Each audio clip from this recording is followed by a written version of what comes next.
안녕하세요. 저는 교회에 목사를 하고 있는 40대 중년 여성입니다. 신학대학교 졸업해서 목사 인수를 받았고 20여 년간 어렵게 개척교회를 운영하고 있습니다. 부족하지만 이웃을 사랑하리라는 말을 실천하기 위해 작은 돈이나마 모아 고아원에 기부도 하고 어려운 이웃을 돕기 위해 늘 봉사활동을 하고 있습니다. 그리고 저희는 작은 쉼터도 운영하고 있는데 일반 쉼터와 다르게 부모님에게 학대를 받거나 사정상 부모가 맡을 수 없는 아이들을 한 명씩 보살폈던 게 지금은 10명이 되어버렸습니다. 그 중에 몸이 불편한 아이도 있고 마음에 상처받은 아이도 있고 그런 아이들이 많이 있습니다. 안쓰러운 마음에 제 자식처럼 신경 써서 생각하고 있었습니다. 저를 비롯한 이웃의 좋은 분들은 오갈 데 없는 아이들에게 시간 나는 대로 찾아와 물질적으로 도움을 주고 재능 기부로 아이들에게 교육도 해주었으며 아이들이 잘 커나가 부모님에게 돌아갈 때까지 스스로 일어설 수 있는 법을 가르쳐 주었습니다. 그러던 어느 날 제가 어린아이에게 우유를 먹이고 있을 때 새벽 밖에서 작은 소리가 들려왔습니다.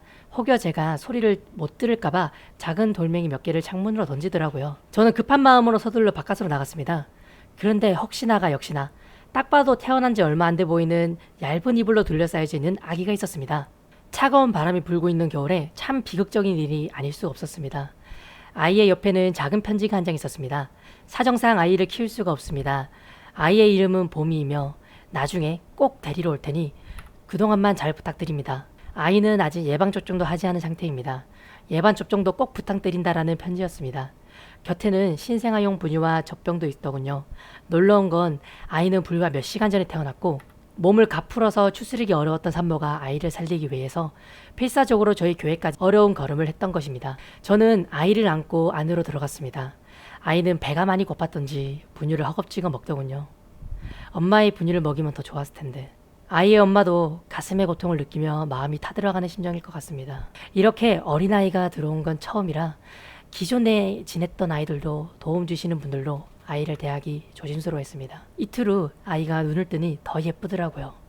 아직 신생아임에도 뚜렷한 이목구비에 큰 눈에 쌍꺼풀이 뚜렷하게 져서 부모의 얼굴을 짐작해 했습니다. 아이는 몇 주 후에 BGC 예방접종을 마쳤고 이 소식을 들은 지역 맘카페에서는 저희 딸 아이를 위해 신생아 분유랑 젖병 아기 네이, 모빌 등을 기부해 주었습니다. 아이가 얼마나 순했는지 잘 먹고 잘 자고 잘 사는 건강한 아이였어요. 50일쯤 되자 살도 토실토실하게 올라 웃음도 지어 보이고 예쁜 짓도 하며 사람들을 기쁘게 해주었습니다. 이웃 주민들의 사랑과 도움으로 저희 아기를 비롯한 아이들은 무럭무럭 잘 자라고 있었네요. 그러던 어느 날 보미의 100일 잔치를 준비하기 위해 100일 떡을 맞추려고 떡집에 들렸는데 마침 떡집 주인 내외분은 안 계시고 고등학생 딸내미만 있더라고요. 아빠는 떡 배달 나가시고 엄마는 화장실 갔다며 잠시 기다리라는 여고생. 토요일이라 학교를 쉬어서 부모님을 돕고 있는 딸은 제가 안고 있는 아이를 힐끗힐끗 보았습니다. 저는 여고생에게 아이들을 보여주며 우리 딸 예쁘지? 며칠 전에 마음으로 낳은 것 같은데 벌써 100일이야. 이것저것 꾸며주면서 100일 잔치를 해보려고 하니 손이 많이 가네. 젊은 엄마들 진짜 부지런하다니까 하면서 얘기를 하자 제 기분 탓인지 여고생은 잠시 울 것 같은 얼굴로 떨리는 손으로 보미의 작은 발을 만져보며 말을 하더군요. 그럼 제가 도와드릴까요? 제가 이런 거 꾸미는 거 자신 있거든요. 예전에 사촌온색 태어났을 때도 제가 다 해줬어요. 라고 자신만만하게 자원하고 나섰고 눈빛을 보자니 어쩐지 꼭 도움을 주고 싶어하는 간절함이 묻어나와 저는 웃으며 허락했습니다. 그래주면야 나야 고맙지. 다음 주 토요일 날 딱 100일 되는 날이니까 학생이 도와주는 걸로 알고 있을게. 정말 고맙다. 라고 말하며 저는 집 주소와 제 연락처를 주었고 여고생은 끄덕이며 밝은 얼굴로 웃어 보였습니다. 그리고 제게 떡 몇 팩을 더 챙겨주더라고요. 아이를 돌보시는데 힘들 것 같다고 서비스로 떡을 내밀어 줬습니다. 고마웠던 저는 잘 먹겠다고 얘기를 하고 덕분에 저희 아이들과 맛있는 떡을 간식으로 먹었네요. 그리고 아기 100일 잔치 당일날 여고생이 아버지 대신 100일 떡을 배달해 오며 양손에 쇼핑 봉투를 잔뜩 가지고 저희 교회를 찾아왔습니다. 웃는 얼굴로 짐을 내려놓는데 저희 아이들과 함께 오색 풍선을 불어서 공간을 장식해 주었고 저희가 준비한 봄이 사진을 이용하여 100일상 앞에 꾸민 후 100일이라고 쓰여있는 풍선을 벽에 아기자기하게 장식해 놓았어요. 다 끝난 봄이의 100일 잔치 공간은 여느 100일상보다 부럽지 않았습니다. 여고생의 손은 실로 금손이었어요. 꾸미는 것도 마친 여고생은 땀을 닦은 채 100일 잔치를 잘 치르시라고 인사하며 가려 했습니다. 그때 제가 여고생을 붙잡았어요. 이렇게 수고했는데 벌써 가려고? 이렇게 수고했는데 벌써 가려고? 아기 100일 잔치 같이 축하해주고 맛있게 식사하자. 우리 아기 위해 애써줘서 정말 고맙다. 라고 얘기하니 여고생은 고개를 저으며 아니라고 하는데 제가 결국엔 붙잡아 보미의 100일 잔치를 같이 했네요. 보미가 워낙 낯가림이 심한 아이긴 했지만 유독 여고생의 품을 찾더라고요. 여고생은 힘들지도 않은지 보미를 안고 보듬어주며 예뻐했습니다. 이후로 여고생은 100일 잔치의 인연으로 저희 교회를 찾는 날이 많아졌어요. 저희 교회도 등록하고 틈만 나면 아기를 보러 자주 드나들었습니다. 요즘 이런 여고생은 없는데 말이죠. 기특하기도 하고 대견스럽기도 하고 여고생은 참 고맙더라고요. 그러던 와중에 교회 안에서 여고생에 대한 안 좋은 뒷말이 나오기 시작했습니다. 사모님, 그거 알아요? 여기 자주 오는 여고생 말이에요. 우리 집 얘기 말 들어보니까 중학교 때부터 발랑 까져갖고 남자애들이랑 오토바이 타고 돌아다니고 가출을 자주 해서 그 집 부모 속이 말이 아니었대요. 도벽도 있어가지고 경찰서도 들어들었다고 하는데 교회에도 분명 뭔가를 노리고 온 게 틀림없어요. 사모님도 조심해요. 라고 은밀하게 얘기를 하는데 저는 사람들 앞에서 역정을 냈어요. 아니 무슨 말이 그래요? 설사 저희가 그랬다 하더라도 그건 저희를 잘못 돌면 우리 어른들의 탓이에요. 고운 심성으로 이웃들을 도우려고 애쓰는 아이가 기특하지 않아요? 그런 소리 하거든 다시 오지 마세요. 라고 딱 잘라 말했습니다. 저는 단호한 말에도 불구하고 여고생을 둘러싼 흉흉한 소문들은 쉬이 가시질 않았네요. 부끄러운 이야기지만 저 역시 겉으로는 소문은 신경 안 쓰는 척했지만 속으로는 내심 걱정이 들기도 했습니다. 여고생도 그런 시선을 느꼈는지 저희 교회에 오는 횟수를 점차 줄이더군요. 든 자리는 몰라도 난 자리는 안다고 여고생의 빈자리를 생각보다 컸습니다. 누나 언제 와요? 저번에 누나랑 같이 팽이 돌리기 시합하기로 했는데 왜 안 와요? 언니가 그림 그려서 종이 인형 만들어준다고 했어요. 언니한테 선물로 주려고 초콜릿 주려고 했는데 왜 안 와요? 라며 아이들이 여고생을 찾더라고요. 그간 여고생이 얼마나 아이들에게 신경 쓰고 위해줬는지 새삼 크게 다가와 어른답지 못한 제 오만과 편견에 반성했습니다. 다음 날쯤 저는 여고생을 찾아보기로 마음먹고 출발하기 전 아이들과 저녁 식사 뒷정리를 했는데 그때 여고생이 주춤거리며 교회로 찾아왔습니다. 오랜만에 본 여고생의 모습은 안 본 새 많이 수척해져 있었습니다.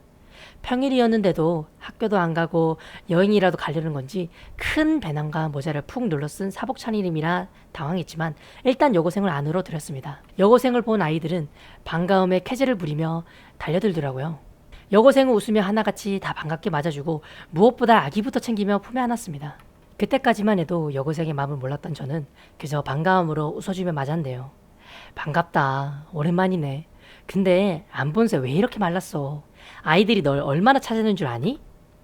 서로 보고 싶어서 아주 난리도 아니었어. 온 김에 저녁 식사나 같이 하자.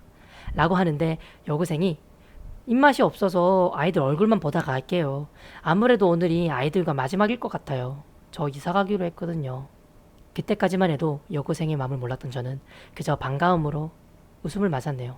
실은 부모님께서 이혼이 결정되셔서 가게도 다 정리하고 전 엄마랑 같이 떠나기로 했어요.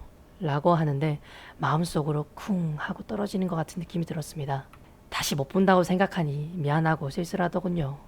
저는 어디 멀리 이사가나 물었지만 여고생은 아주 멀리 간다고만 이야기하고 정확하게 얘기를 하지 않았습니다. 여고생과 정말 마지막인 것 같아 그 애를 붙잡고 그의 미래를 위해서 간절하게 기도드린 후 아이들과 마지막 저녁 식사를 꼭 같이 했으면 좋겠다고 부탁하니 여고생이 알겠어요 하더군요.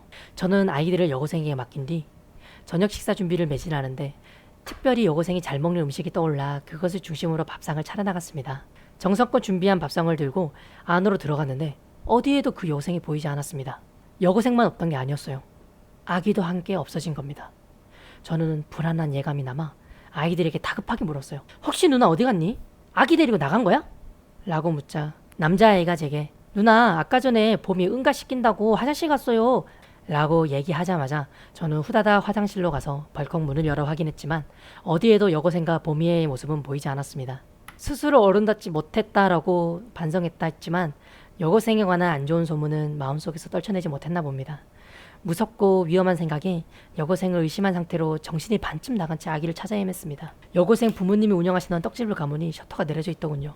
앞에 임대문이라고 적혀 있었습니다.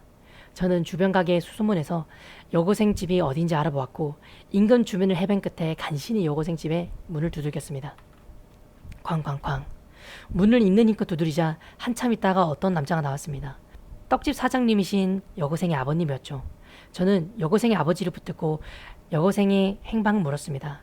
그러자 아버지는 어두운 얼굴로 입을 무겁게 열더군요. 사실은 말씀드리기 부끄럽지만 아이 말대로 저희 부부가 살림살이가 궁해지니 먹고 살기 힘들어서 이혼을 하게 된 건 사실입니다.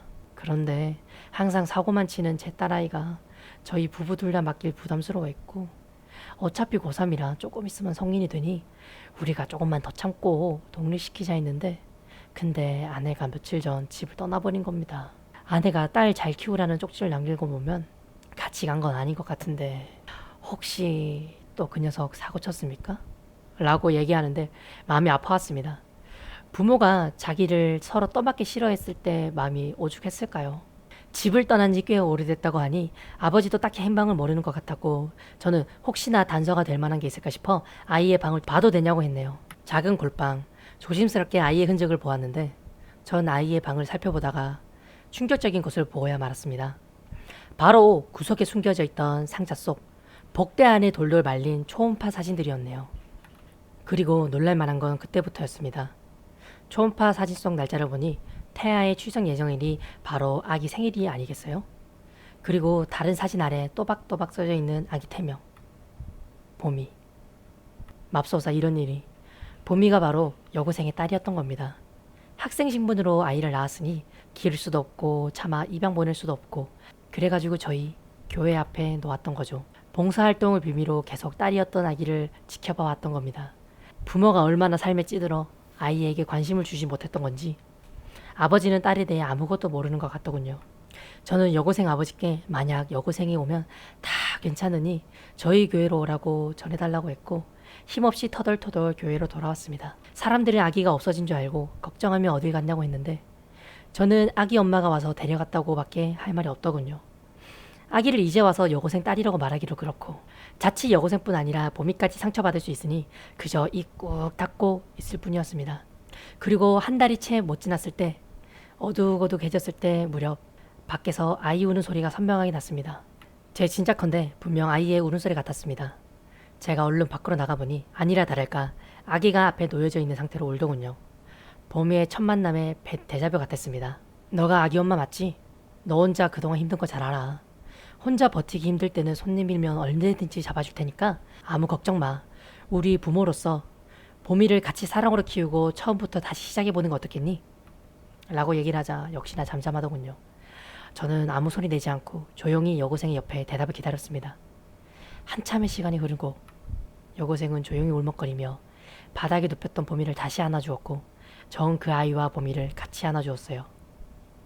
그렇게 저희는 든든한 가족이 한 명 더 생겼습니다. 저는 여고생과 함께 그녀의 아버지를 찾아가 교회에서 함께 살겠다고 허락을 구했고, 집에서 교복을 가져와 다시 학교를 나가게 되었습니다. 여고생은 수능 시험 준비를 하고 있는 와중에 아기와 아이들에게 누나, 언니 역할을 잘해주었습니다. 여고생은 자랑스러운 엄마가 될 거라며 그간 담쌓았던 공부도 다시 시작했고, 누구보다 착실히 살았던 여고생은 점차 사람들의 신뢰와 믿음을 얻게 되었네요.